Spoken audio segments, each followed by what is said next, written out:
Okay, guys, welcome into Three High Safeties. Sam Monson here with Seth and special guest Stephen Ruiz. We have got some interesting topics today, and we're going to blame all of them on Stephen. So let's start up top. Le'Veon Bell signs with the Kansas City Chiefs. Is this a good move for a team that wants to be headed back to the Super Bowl, Stephen? I mean, I don't think it's a bad move. It's a low risk move, and he's probably going to produce well in the offense, and it gives Andy Reid at least another chess piece to work with. So I don't see how it's going to be a bad move. It's not going to affect their cap space. I could see someone arguing that it's not going to move the needle too much, but yeah, I mean, do it. Yeah, that's what I was going to say. It's like, okay, cool. Like I like watching, is it going to move the needle at all? Probably not. They're like probably still like the best offense in the league. So it's not like you can move it that much further than where they are. But I like watching Le'Veon Bell. Now, the interesting thing is, from what I know about the Kansas City Chiefs offense, is like, this is still not the same type of running scheme that he was like so great in Pittsburgh. Like, this isn't like that duo, that patient style. This is more of an attacking zone offense. Now, I think Bell between 2014 and 2016, he could live in this offense if that's the Bell we're getting. If it's a Bell that is racking up the carries, obviously he missed the full season, but if it's a Bell that's older, we know running backs don't age well, then it's just I still don't think it's a negative, but it's not like this huge positive that maybe some people think it is.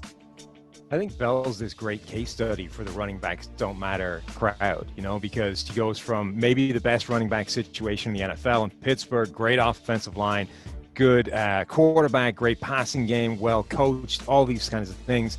And he looks like a Hall of Fame player, best running back in the NFL, all pro, phenomenal. Then goes to the other end of the spectrum, maybe the worst situation in the league, no offensive line, no quarterback, no passing game, no scheme opening things up. And everyone's asking, is Le'Veon Bell done? Is he just wrecked? Is he not the same guy anymore? Anywhere in between those two, he's going to look somewhere in the middle. And I think Kansas City probably skews more towards the Pittsburgh end of things, but I think you bring up a good point that the blocking scheme is not quite the same. So we're not going to have a perfect idea of how he goes until we see him behind that. Stephen, you wrote a great article on Joe Burrow and the many, many sacks he's taking. So who's to blame? I put the blame on Zach Taylor. I found some numbers, and it matched up with what I saw on tape, and I ended up looking for the numbers, and it just happened to align with what I was seeing.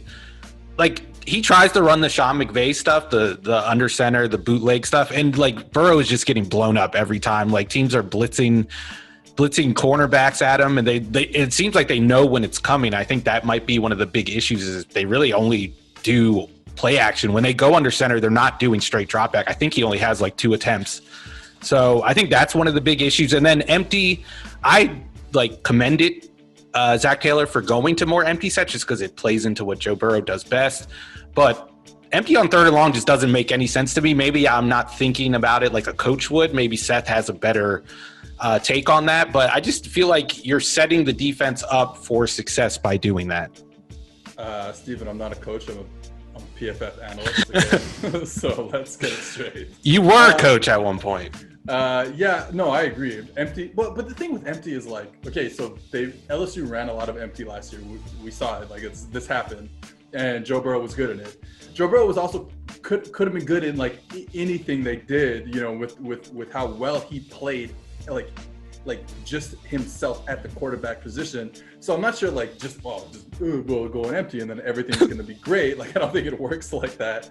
So I agree. Playing empty on 3rd and 18, you need a running back next to you, 3rd and 10 plus, because that creates a Band-Aid. The running back is kind of like a Band-Aid for your offensive line, because now the defense can come with whatever they want to on that down. They don't have to be sound. Right. So I think I agree. I think it's all to blame. The offensive line is not good. We know. Yeah. That. Right. The Joe Burrow is a rookie quarterback playing in this type of system where his hand is not being held Justin Herbert.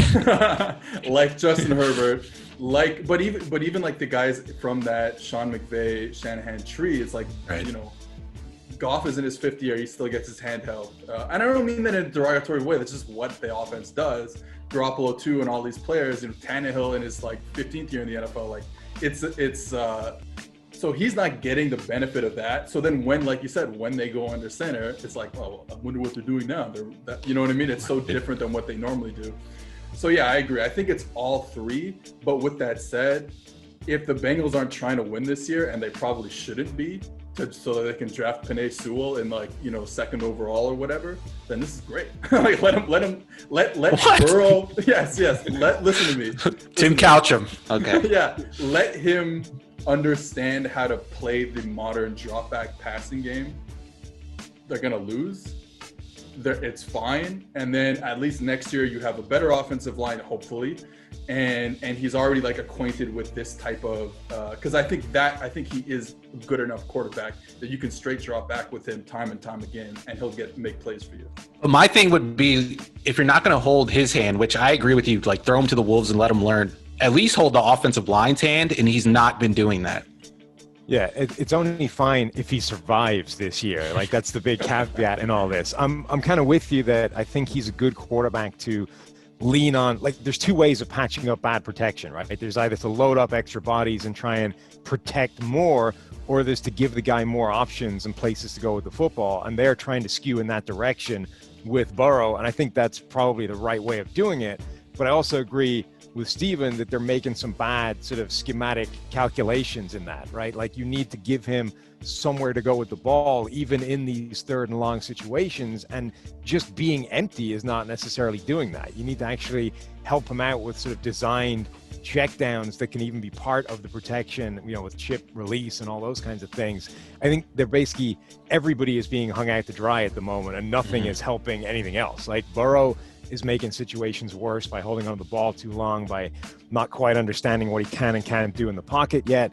The offensive line isn't helping by just being bad, and the scheme isn't helping out either of them, which is why you're getting this like record-setting streak of sacks as opposed to just regular bad, which is probably what it should be if any one of those, any one of the pillars was helping out the other ones. Let's pivot to the Kansas City Buffalo game this week. Not quite as fantastic as it looked a week ago when we were talking about 2 undefeateds, 2 phenomenal quarterbacks. But who do we see bouncing back in this game, Kansas City or Buffalo, Steven?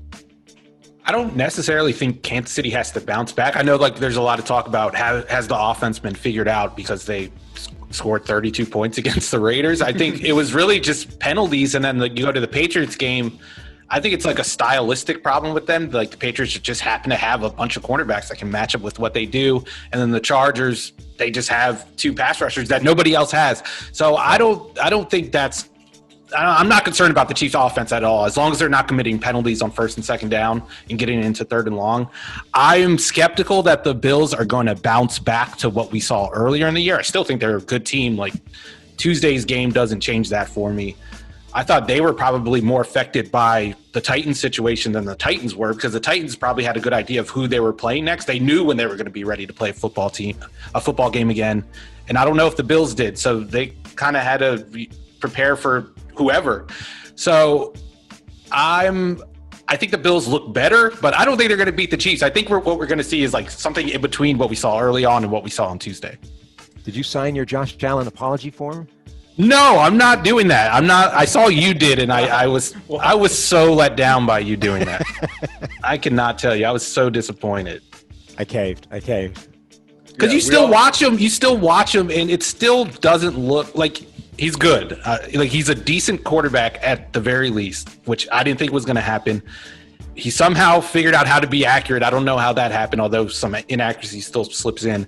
But like his process isn't any better. You could still see the hamster running on the wheel in his head in the pocket. All right. Well, I'm not going to go down this line because there's your clip. There's your clip for Twitter to get Bills Mafia. Yeah, I'm not. I don't want my mentions to blow up today. I don't have the mental capacity for that. But I will say, I want to talk about the Chiefs and how like maybe we have to start. Let's just go right past the Bills. You live way too close to Buffalo to be talking trash about Bills Mafia. Yeah, I know they can come find me, but I can't get over the border now, so it's okay. That's a good point.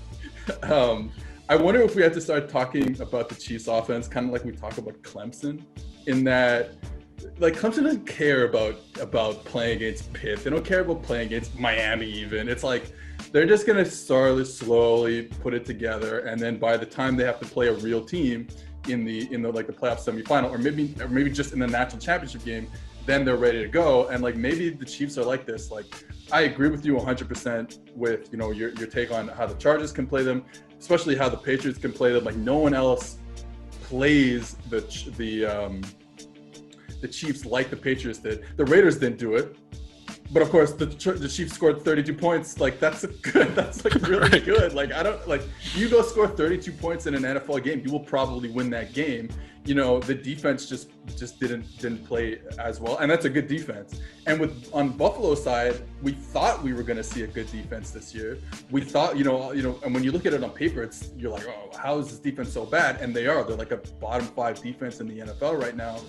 So that concerns me, because now you're going to play if you have to play in a shootout with Patrick Mahomes, who is Josh Allen in these type of games, not as a front runner, not being able to use as much play action as they have. I think they're a top 5 play action team in the league. So that would concern me. But I will say, Bills fans, Josh Allen is a good quarterback. So I think he can match up to a certain degree. If he plays like he did against the Rams, who have a good defense, I think we can see the fireworks. It's not in the second half. Not how he played against the Rams in the second half. Oh yeah, for sure. For Buffalo, I think their biggest problem has been injuries. Like John Brown being missing from that offense completely changed what they want to do. Like they almost didn't have a replacement for like the designated deep threat. It's not like they don't have one on the roster. They just didn't seem to institute one again last week. There was no Stephon Diggs running those deep routes. There was no Gabriel Davis. It's just Brown isn't there, so they're not in the offense anymore. And then obviously defense has been really banged up for them as well, which is I think part of the reason it's not been as good.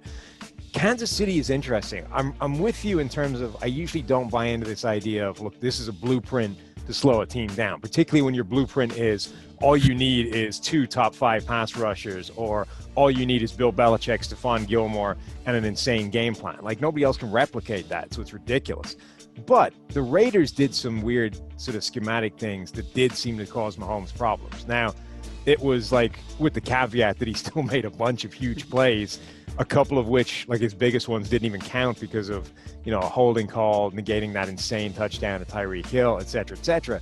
But this was like the most problems that I think Patrick Mahomes has been caused by a team that didn't have an insane amount of talent on defense, like a team that just went out there and did some weird schematic things to him that caused issues.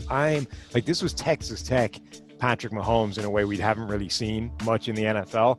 So I'm kind of curious to see if the Bills do take a look at this tape and do try and replicate some of the stuff and almost encourage Mahomes to lean into his negative traits in a way teams figured out how to do to Baker Mayfield last year. So I'm with you in that I think that, the Chiefs have a better shot at bouncing back just because I don't think they really went anywhere. They're still really good. But I am curious to see if Buffalo can cause them similar problems. You want to get rid of me and get back to more great PFF YouTube content? All you have to do is push that button right there and subscribe. Thanks for watching.